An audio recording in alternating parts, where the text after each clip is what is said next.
Welcome to the Dhruva classes.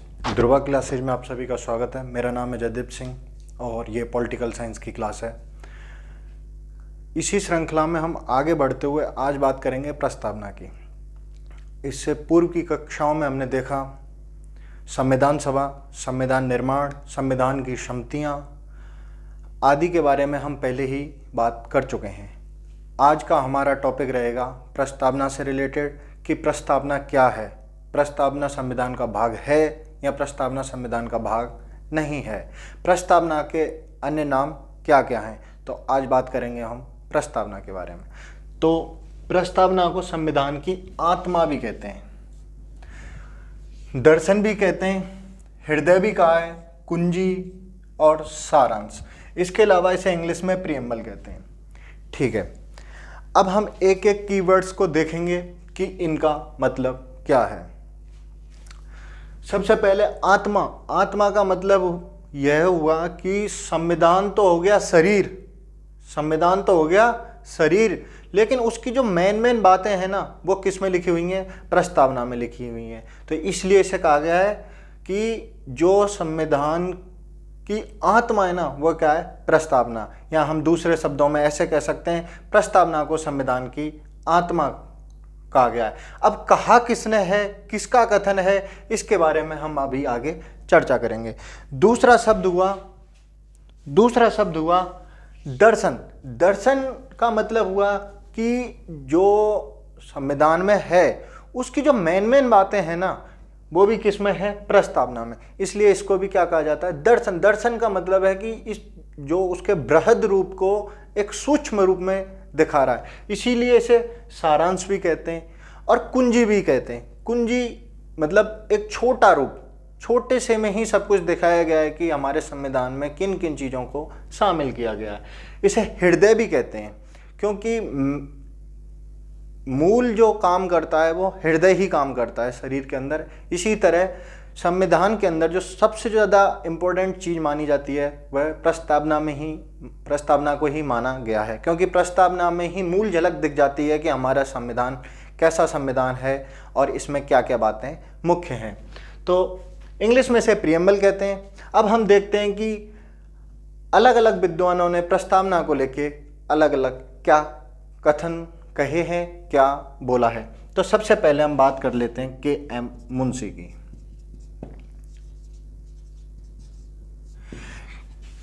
KM. Munshi ने संविधान की जो प्रस्तावना है,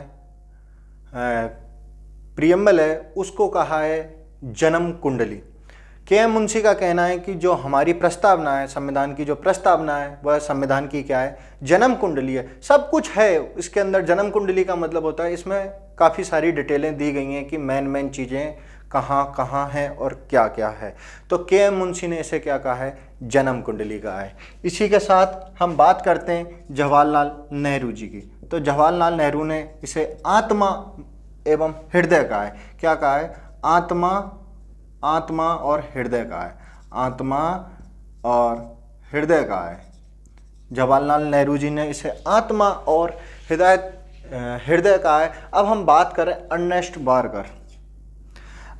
बारकर की। हम यदि बात करते हैं तो इन्होंने इसे कुंजी नोट का है। अर्नेस्ट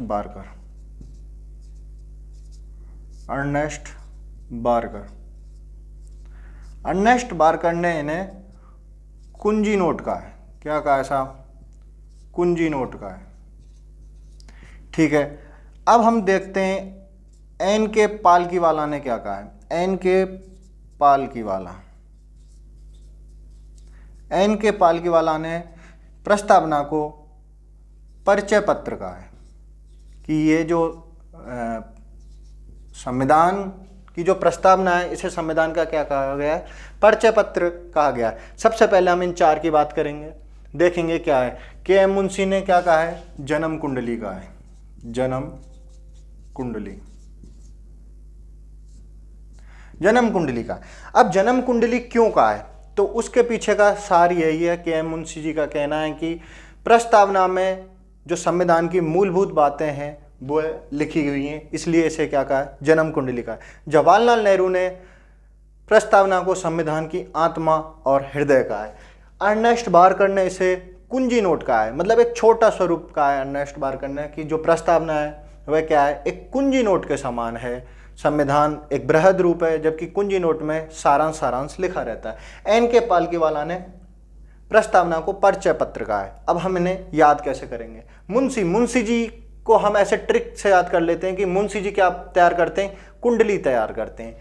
जवाहरलाल नेहरू क्या बात करते हैं? आत्मा और हृदय की बात करते हैं। क्योंकि सबसे पहले अगर हम बात करें प्रस्तावना की, तो जो यही लेके आए थे, इस पे हम आगे चर्चा करेंगे, कब लेके आए, कैसे, कब पास हुआ, कब इसका प्रस्ताव आया, क्या है प्रस्तावना का भी प्रस्ताव आया था, वो कितनी डेट को आया, वो सब चीज़ों पे हम आगे बात करेंगे। अर्नेस्ट बारकर ने हम कुंजी नोट का है, तो बारकर से हम याद कर सकते हैं कि बहुत बड़ी चीज़ को छोटे में रखा है, तो बुक का एक छोटा रूप हमने बचपन में देखा था कि कुंजी आया करती थी, तो उससे याद कर लेंगे।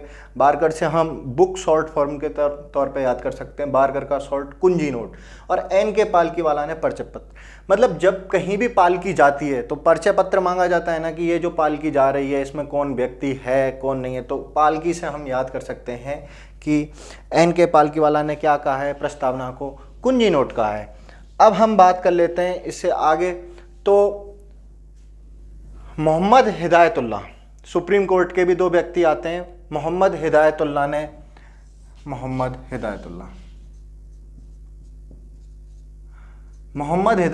ने ये बात करें, हम सुप्रीम कोर्ट के न्यायाधीश थे। मोहम्मद हिदायतुल्लाह ने कहा है कि जो प्रस्तावना है वह क्या है, मूल आत्मा है। साहब मूल आत्मा का है, ठीक है। क्योंकि सुप्रीम कोर्ट जब ये विवादों में पहुंचा था, ये मामला प्रस्तावना की, प्रस्तावना संविधान का भाग है या भाग नहीं है, तब मोहम्मद हिदायतुल्लाह की जो बेंच थी उन्होंने कहा था कि जो प्रस्तावना है वह संविधान का क्या है, मूल भाग है या मूल आत्मा है, ठीक है। अब बात कर लेते हैं अलादी कृष्णा स्वामी अय्यर की। इससे पहले हम इधर देखेंगे अलादी कृष्णा स्वामी अय्यर जी को। अलादी कृष्णा स्वामी अय्यर जी ने क्या कहा है? अलादी कृष्णा स्वामी अय्यर, इन्होंने कहा है जो प्रस्तावना है वह दीर्घकालिक सपनों का विचार है। कैसे सपनों का विचार है? दीर्घकाल के सपने। साहब बहुत कुछ बातें कही गई हैं, लेकिन वो कब पूरे होंगे? दीर्घकाल सपने, दीर्घकालिक सपनों का इसे विचार का है। बात कर लेते हैं सुप्रीम कोर्ट के एक और न्यायाधीश हैं, उनका नाम है बी रामास्वामी। बी रामास्वामी ने प्रस्तावना को संविधान का अभिन्न अंग बताया है। ये मेन 7 पॉइंट हैं, आप इनको याद रख सकते हैं कि मोहम्मद हिदायतुल्लाह जी ने संविधान की जो प्रस्तावना है उसे संविधान की मूल आत्मा बताया। बी रामास्वामी जी ने प्रस्तावना को संविधान का अभिन्न अंग बताया है। के एम मुंशी ने प्रस्तावना को जन्म कुंडली बताया है। जवाहरलाल नेहरू ने प्रस्तावना को संविधान की आत्मा एवं हृदय बताया है। मोहम्मद हिदायतुल्लाह जी ने प्रस्तावना को मूल आत्मा बताया है। इसके बाद बात कर लेते हैं कृष्णा स्वामी अय्यर जी की, अलादी कृष्णा स्वामी अय्यर जी की। तो इन्होंने कहा है प्रस्तावना जो है वह दीर्घकालिक सपनों का विचार है। अलादी कृष्णा स्वामी अय्यर, आप ऐसे याद रखते हैं, जो अलादीन का चिराग है वह हमारे कैसे सपने पूरे कर सकता है, जो हम बहुत लंबे टाइम में पूरे कर पाएंगे, वह बस हमारी अलादीन का चिराग कुछ ही सेकंड में पूरा कर सकता है। तो अलादी से हम याद कर सकते हैं कि अलादी कृष्ण स्वामी ने प्रस्तावना को दीर्घकालिक सपनों का विचार कहा है। एन के पालकीवाला ने संविधान की जो प्रस्तावना है उसे संविधान का परिचय पत्र कहा है। अब हम बात करते हैं इससे आगे की। तो सबसे पहले हम देखेंगे कि प्रस्तावना जो है उसका विचार आया कहाँ से। तो प्रस्तावना के विचार की हम बात करते हैं तो इसमें 2 क्रांति मुख्य मानी जाती हैं, उनसे हम देखेंगे कि क्या क्या चीज़ है। इसको एक बार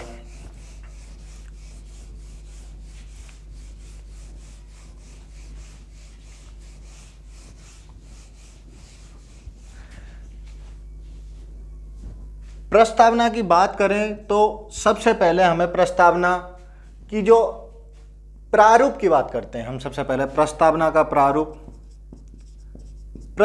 का प्रारूप तो लिया है हमने अमेरिका से, और प्रस्तावना की भाषा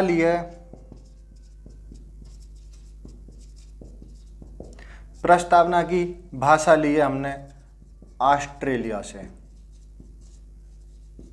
ठीक है साहब। और प्रस्तावना की पहली लाइन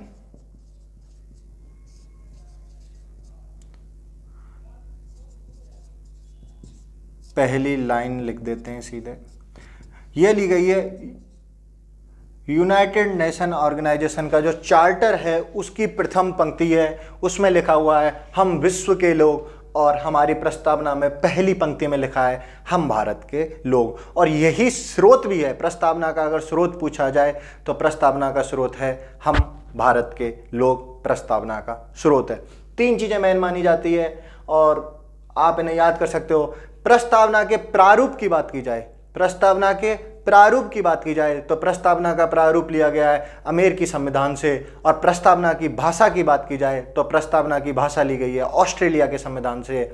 और प्रस्तावना की प्रथम पंक्ति की बात की जाए या पहली लाइन की बात की जाए, पहली लाइन है हम भारत के लोग, तो हम भारत के लोग जो प्रथम पंक्ति है वह ली गई है यूनाइटेड नेशन ऑर्गेनाइजेशन का जो चार्टर है, जो संविधान है यूनाइटेड नेशन ऑर्गेनाइजेशन का, संयुक्त राष्ट्र संघ का जो चार्टर का जो लाइन है या संविधान की जो पहली लाइन है उससे ली गई है। उसमें लिखा है हम विश्व के लोग, और यहाँ लिखा गया है हमारी प्रस्तावना में हम भारत के लोग। तो ये हमने 3 चीज़ें देखी और ये बहुत ज़रूरी भी हैं, क्योंकि अक्सर यहाँ से कई बार सवाल देखने को मिल जाता है। इसके बाद करेंगे स्वतंत्रता, समानता और बंधुत्व की। हम बात करेंगे, अगली लाइन है हमारी स्वतंत्रता, समता और बंधुत्व। स्वतंत्रता, समता और बंधुत्व जो है ये लिया गया है फ्रांस की क्रांति से। फ्रांस की क्रांति 1879 में फ्रांस की क्रांति होती है, और फ्रांस की क्रांति से हमने अपनी प्रस्तावना में इन 3 शब्दों को लिया है, स्वतंत्रता, समता और बंधुत्व। हम इन पे भी चर्चा करेंगे कि स्वतंत्रता का मतलब क्या है, स्वतंत्रता कितने प्रकार की होती है, समता का मतलब क्या है, समता कितने प्रकार की है, बंधुत्व का मतलब क्या है, बंधुत्व क्या चीज़ है। 1879 में फ्रांस की क्रांति से हमने ये कीवर्ड्स को लिया है। इसके बाद लिया है सामाजिक, आर्थिक व राजनीतिक न्याय। सामाजिक, आर्थिक व राजनीतिक न्याय लिए हैं 1917 रूस की क्रांति से।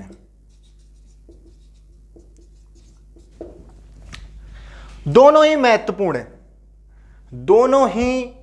महत्वपूर्ण है कि स्वतंत्रता, समता और बंधुत्व लिया है हमने फ्रांस की क्रांति 1879 में। एक फ्रांस में क्रांति होती है तो वहां से हमने लिया है स्वतंत्रता, समता और बंधुत्व की भावना ली है।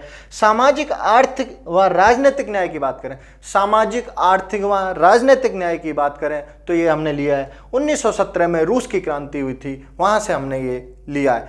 अब हम बात करेंगे, ये कीवर्ड्स हमें सीधे सीधे प्रस्तावना में देखने को भी मिलते हैं। और हम बात करें प्रस्तावना की, तो प्रस्तावना में 3 प्रकार के न्याय की बात की गई है, 5 प्रकार की स्वतंत्रता की बात की गई है और 2 प्रकार की समानता की बात की गई है। तो अब हम देखते हैं 3 प्रकार के न्याय जो प्रस्तावना में है, वह हैं सामाजिक न्याय, आर्थिक न्याय और राजनीतिक न्याय। हम इन पे भी चर्चा करते हैं कि सामाजिक न्याय, आर्थिक न्याय और राजनीतिक न्याय क्या होते हैं। सामाजिक न्याय का मतलब है कि सभी के लिए क्या है, समाज में बराबर का स्थान है, कोई छोटा नहीं है, कोई बड़ा नहीं है, ये तो हो गया सामाजिक न्याय। आर्थिक न्याय का मतलब ये हुआ कि जो संपत्ति है वह ज़्यादातर किसके उसमें रहेगी, गवर्नमेंट ऐसे हिसाब से उसका वर्णन करेगी, यह हमारे डीपीएसपी में भी लिखा हुआ है, राज्य के नीति निर्देशक तत्वों में लिखा हुआ है कि सरकार ऐसे प्रयास करेगी कि ज़्यादा आर्थिक भेदभाव समाज के अंदर ना हो। ठीक है। तीसरी हो गई राजनीतिक न्याय। सामाजिक न्याय हो गया, आर्थिक हो गया, तीसरा है हमारा राजनीतिक न्याय। मतलब राजनीतिक न्याय कैसे कैसे दिया गया है, सबको वोट देने का अधिकार है जो भी एलिजिबल हैं, यानी जो भी व्यक्ति पात्र हैं निर्वाचन आयोग के अनुसार, जिनकी उम्र 18 वर्ष हो चुकी है, वह सभी क्या है वोट दे सकते हैं, मतलब राजनीति में भाग ले सकते हैं। दूसरा, कोई भी व्यक्ति चुनाव लड़ सकता है, जो कि क्या होना चाहिए, योग्य होना चाहिए। कुछ योग्यताएं निर्धारित की जाती हैं निर्वाचन आयोग के अनुसार। तो इसके अलावा कुछ महत्वपूर्ण पद हैं जिनका भी संविधान में योग्यताएं लिखी हुई हैं, तो वहाँ से भी हमें राजनीतिक न्याय देखने को मिलता है। अब हम बात करते हैं कुछ आगे की। तो प्रस्तावना सबसे पहले कब आया? प्रस्तावना सबसे पहले आती है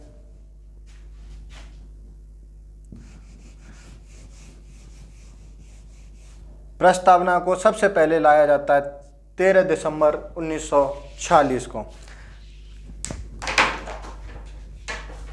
प्रस्तावना को सर्वप्रथम 13 दिसंबर 1946 प्रस्तावना लेके आते हैं, और इसे ही हम उद्देश्य का कह सकते हैं। उद्देश्य प्रस्ताव सबसे पहले लाए जाते हैं, हम लिख सकते हैं उद्देश्य प्रस्ताव सबसे पहले लाए जाते हैं। इनको लेके आते हैं जवाहरलाल नेहरू जी, और ये जो होते हैं सर्वसम्मति से पारित होते हैं, सर्वसम्मति से पारित होते हैं 22 जनवरी 1947 को। लाए कब गए? प्रस्तावना का जो उद्देश्य है वो 13 दिसंबर 1946 को लाया गया। जवाहरलाल नेहरू जी लेके आते हैं, सेकंड मीटिंग होती है, उसमें ये लाए जाते हैं, सर्वसम्मति से पास होता है 22 जनवरी 1947 को। अब हम बात करते हैं प्रस्तावना का जो प्रस्ताव है वो सबसे पहले कब लाया गया।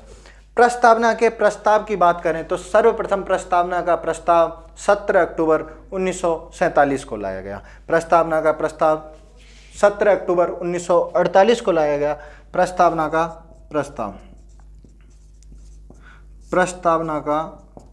प्रस्ताव 17 अक्टूबर 1948।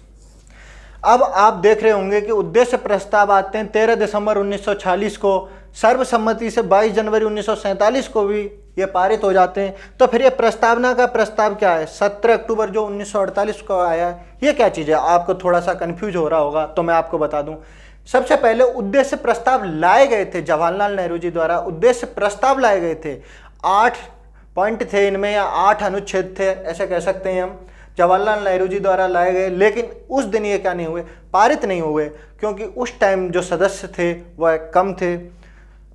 फिर 22 जनवरी को सर्वसम्मति से उद्देश्य प्रस्तावों को पारित कर दिया जाता है, लेकिन बाद में इनको प्रस्तावना का ही जो रूप दिया गया कि भारत के संविधान की एक प्रस्तावना होनी चाहिए, इस बात का प्रस्ताव आता है, या प्रस्तावना का प्रस्ताव आता है 17 अक्टूबर 1948 को। ठीक है। तो हमने देखा यहाँ जो स्वतंत्रता, समता और बंधुत्व शब्द हैं वह 1879 में फ्रांस की क्रांति से लिए गए। सामाजिक, आर्थिक एवं राजनीतिक न्याय 1917 में रूस की क्रांति से लिए गए। उद्देश्य प्रस्ताव 13 दिसंबर 1946 को जवाहरलाल नेहरू जी लेके आते हैं, और सर्वसम्मति से पारित होते हैं 22 जनवरी 1947 को। प्रस्तावना का प्रस्ताव 17 अक्टूबर 1948 को लाया गया। अब देखते हैं आगे क्या है इसमें स्पेशल।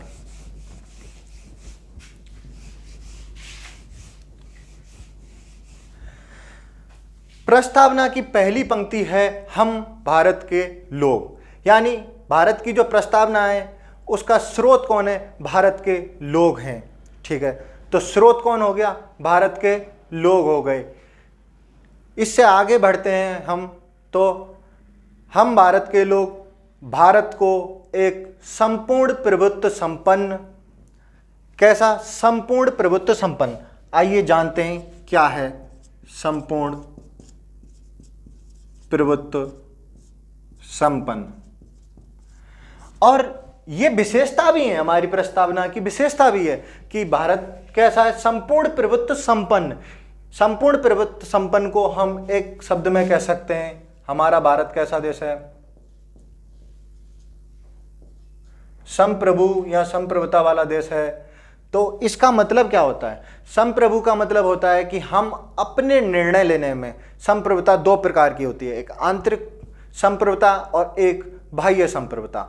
आंतरिक संप्रभुता का मतलब हुआ कि देश के अंदर के मामले में, जैसे अनुच्छेद 370 को हटाया, अनुच्छेद जब 370 को हटाया गया तो यह भारत का कैसा मामला था, आंतरिक मामला था। भारत अपने आंतरिक मामले में या आंतरिक रूप से कोई भी निर्णय लेने में क्या है, सक्षम है, स्वतंत्र है। यह हो गई संप्रभुता, आंतरिक संप्रभुता का उदाहरण। अब हम बात करते हैं बाह्य संप्रभुता की। बाह्य संप्रभुता का मतलब हो गया कि हमारे भारत के और विदेशी देशों के साथ या विदेशी राज्यों के साथ कैसे संबंध होंगे, किससे हम आर्थिक संबंध बनाएंगे या किससे नहीं बनाएंगे, किससे हमारे राजनीतिक संबंध कैसे होंगे, हम किसी के साथ कैसी डीलें करते हैं, किससे हम डिफेंस के मैटर खरीदेंगे या डिफेंस के इक्विपमेंट्स खरीदेंगे, किससे हम नहीं खरीदेंगे, किस देश पर हम आर्थिक रूप से प्रतिबंध लगाएंगे, किस देश के साथ हमारे संबंध कैसे होंगे, वह सब किस पर डिपेंड करता है। जैसे कि कुछ दिन पहले एक मामला सुना होगा कि हमने पाम ऑयल को बंद कर दिया था, कि भारत में पाम ऑयल की जो आयात को थोड़े दिन के लिए रोक दिया था, या हमने कुछ चीज़ों पर टैक्स बढ़ा देते हैं, या चाइना से जब कई बार माल लगता है कि खराब माल आ रहा है तो हम उस पर एंटी डंपिंग टैक्स भी लगा देते हैं। इससे क्या है, ये बताता है कि हम बाह्य रूप से निर्णय लेने में भी क्या है, सक्षम है। कोई भी देश हमसे ये नहीं कह सकता कि आप किसी देश के साथ इस चीज़ पे ऐसे निर्णय लो और किसी देश के साथ निर्णय मत लो। हम खुद स्वतंत्र हैं, सक्षम है, भारत स्वतंत्र है, सक्षम है किस देश के साथ उसे अपने मित्रवत संबंध रखने हैं और किससे वह कौन से स्टेज पे जाके क्या बोलना है, वह स्वतंत्र है, सक्षम है। तो हमने संप्रभुता के दो रूप देखे, आंतरिक संप्रभु और बाह्य संप्रभुता। दोनों ही रूप से भारत क्या है, सक्षम है, स्वतंत्र है। ठीक है, हम भारत के लोग भारत को संपूर्ण प्रभुत्व संपन्न, इसके अलावा और देखते हैं क्या विशेषता है। हम भारत के लोग भारत को संपूर्ण प्रभुत्व संपन्न, पंथ निरपेक्ष, लोकतांत्रिक गणराज्य बनाने के लिए, तो सबसे पहले हम कीवर्ड देखेंगे पंथ निरपेक्ष।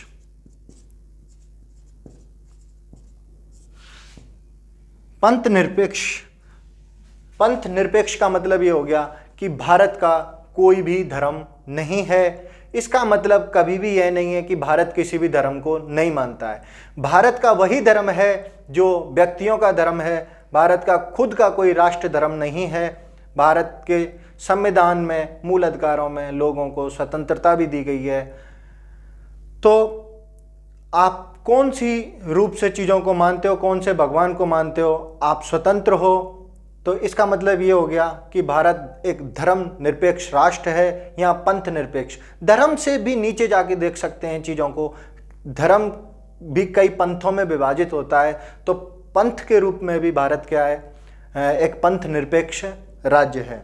ठीक है, अब हम बात कर लेते हैं, हम भारत के लोग भारत को एक संपूर्ण प्रभुत्व संपन्न, पंथ निरपेक्ष, लोकतांत्रिक, भारत कैसा राज्य है या कैसा राष्ट्र है, तो कैसा देश है, तो भारत लोकतांत्रिक है, यानी जो भी प्रक्रिया होगी वो सब लोकतांत्रिक रूप से चलेगी। इसके अलावा गणतंत्र, अब गणतंत्र का भी मतलब समझ लेते हैं।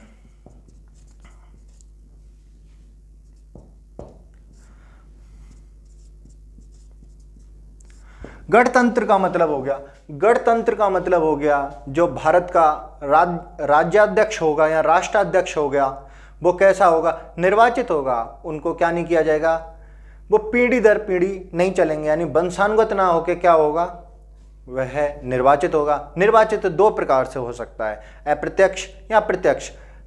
प्रत्यक्ष निर्वाचित का मतलब हो गया जिसके निर्वाचन में डायरेक्ट जनता भागीदारी ले, वो तो हो गया प्रत्यक्ष निर्वाचन। और जिनके में डायरेक्ट जनता भाग नहीं ले, जनता के चुने हुए प्रतिनिधि भाग लें, मतलब पहले जनता चुन रही है प्रतिनिधियों को और उसके बाद प्रतिनिधि चुन रहे हैं राष्ट्राध्यक्ष को। तो भारत में जो राष्ट्रपति है वही राष्ट्राध्यक्ष है और उनका जो निर्वाचन होता है वह चुने हुए प्रतिनिधियों द्वारा होता है। तो भारत कैसा देश है? गणतंत्रात्मक देश है।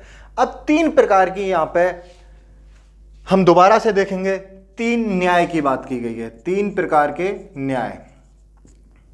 3 न्याय में सामाजिक, आर्थिक और राजनीतिक न्याय, सामाजिक, आर्थिक और राजनीतिक न्याय।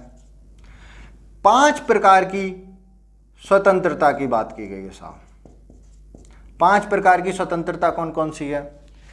विचार की स्वतंत्रता, कि कोई भी व्यक्ति कुछ भी सोच सकता है, उसके कुछ भी विचार हो सकते हैं, विचार हो सकते हैं, उनको वो क्या कर सकता है? अभिव्यक्त कर सकता है। तो अभिव्यक्ति की स्वतंत्रता, विचार, अभिव्यक्ति, विश्वास, उसका कुछ भी विश्वास हो सकता है, विश्वास, धर्म और उपासना की स्वतंत्रता। ठीक है। 2 प्रकार की समता दी गई है, प्रतिष्ठा और अवसर की। समानता भी कह लो या समता कह लो, एक ही बात है। प्रतिष्ठा और अवसर, ये चीजें हमारे संविधान में दी गई हैं। 3 प्रकार की स्वतंत्रता का उल्लेख हमारी प्रस्तावना में देखने को मिलता है। सामाजिक, आर्थिक और राजनीतिक न्याय, 3 प्रकार के न्याय, 5 प्रकार की स्वतंत्रता, विचार, अभिव्यक्ति, धर्म, विश्वास और उपासना। कई बार इनका क्रम पूछ लिया जाता है। पिछले कई एग्जामों में सीधे सीधे उठा के क्वेश्चन पूछ लिया जाता है कि निम्न का क्रम बताइए। तो आपको ऐसे ही याद करना होगा। ये सामाजिक, आर्थिक, राजनीतिक न्याय की बात की जाए, स्वतंत्रता की बात की जाए तो इनका क्रम अक्सर करके पूछा जाता है। तो इन 5 कीवर्ड्स को आपको ऐसे ही याद करना होगा।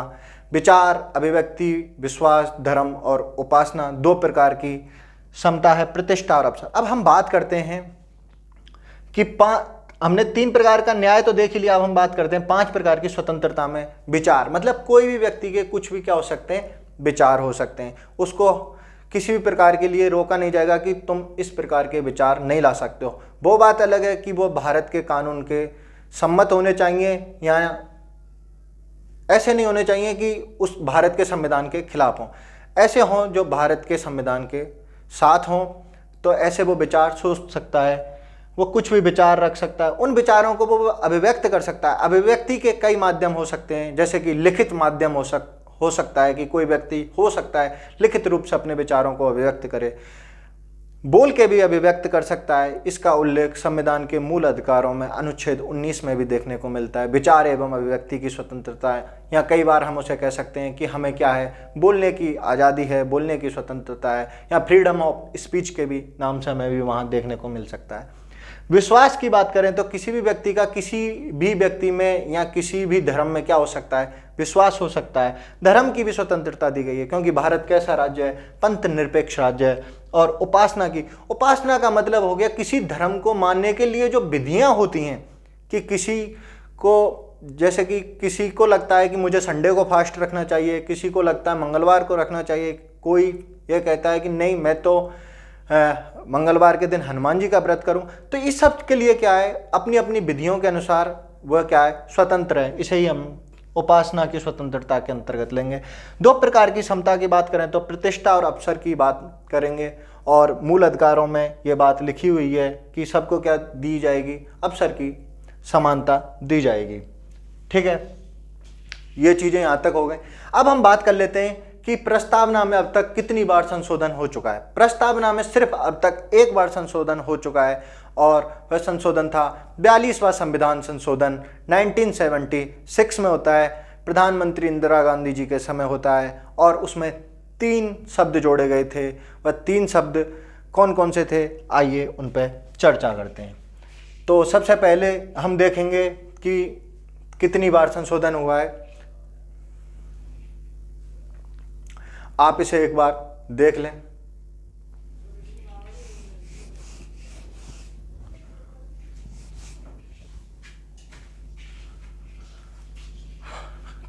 संशोधन, ये क्वेश्चन फॉर्मेट है। प्रस्तावना में अब तक कुल कितनी बार संशोधन हो चुका है। तो इसका आंसर फॉर्मेट में आपको देना है 42वां संविधान संशोधन हुआ है। 42वां संविधान संशोधन 1976। सिर्फ एक बार। अब स्पेशल बात क्या है, अब इसमें 3 शब्द जोड़े गए थे। हम भारत के लोग भारत को संपूर्ण प्रभुत्व संपन्न पंथ निरपेक्ष लोकतांत्रिक गणराज्य बनाने के लिए तथा सामाजिक आर्थिक राजनीतिक न्याय हो गया, 5 प्रकार की स्वतंत्रता हो गई, विचार अभिव्यक्ति विश्वास धर्म उपासना हो गई, 2 प्रकार की समता प्रतिष्ठा और अवसर हो गई। 3 शब्द जोड़े गए थे, समाजवादी, पंथ निरपेक्ष, ठीक है, एक शब्द और था अखंडता। इनका मतलब जानते हैं। पंथ निरपेक्ष का मतलब हम पहले ही देख चुके हैं। समाजवादी का मतलब है, ये प्रस्तावना के अंदर आता है।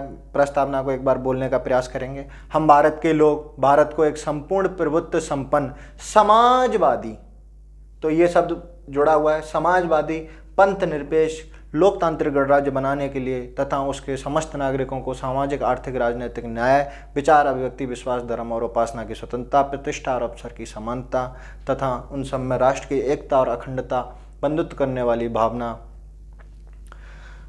तो 3 शब्द जोड़े गए, समाजवादी। तो ये समाजवादी विचारधारा रूस से प्रभावित है, लेकिन हमारे यहाँ जो समाजवादी है वो लोकतांत्रिक समाजवाद है। लोकतांत्रिक मतलब कि लोकतंत्र के आधार पर समाजवाद है। समाजवाद का बेसिक स्ट्रक्चर होता है कि इसमें जो स्रोत होते हैं, संपत्ति के जो स्रोत हैं या जो वो किसके होंगे, सरकार के पास होंगे, ठीक है। पंथ निरपेक्ष देख लिया। अखंडता का मतलब है भारत कैसा राज्य है, तो भारत अखंड, इसके क्या नहीं, विभाजन नहीं हो सकता। भारत क्या है, एक अखंड राष्ट्र है या राज्य है, ठीक है। इसके बाद हम देखेंगे कि प्रस्तावना को स्वीकार कब किया गया। तो प्रस्तावना को 26 नवंबर 1949 मिति मार्ग शुक्ल सप्तमी विक्रम संवत 2006 को इसे अंगीकृत आत्मनिर्भित या अधिनियमित किया गया, ठीक है। तो 26 नवंबर 1949 मिति मार्ग शुक्ल सप्तमी, मिति मार्ग शुक्ल सप्तमी विक्रम संवत 2006 को हमारी संविधान को जो प्रस्तावना है उसको अधिनियमित आत्मर्पित या अंगीकृत किया गया। आज के लिए बस इतना ही, मिलते हैं अगली क्लास में। बने रहिए द दुर्बा क्लासेस